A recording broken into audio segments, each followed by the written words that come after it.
In the last week, A-Hall has finally finished its renovations, allowing classes to return to their normal classrooms with new designs and equipment. Maddie Hall, a senior in Yearbook, is excited to finally be back in her usual yearbook room. I'm happy that we're back just because it's nice to have our own space again instead of trying to cram everything into the other room and then have our own place to work.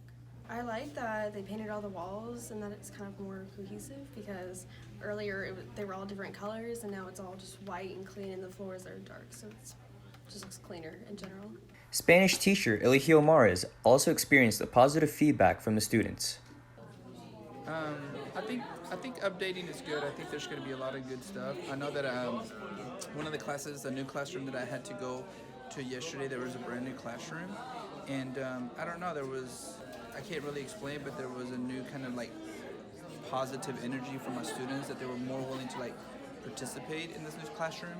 So I think that new and something fresh is always good. For Coppell Student Media, I'm Carl Bays.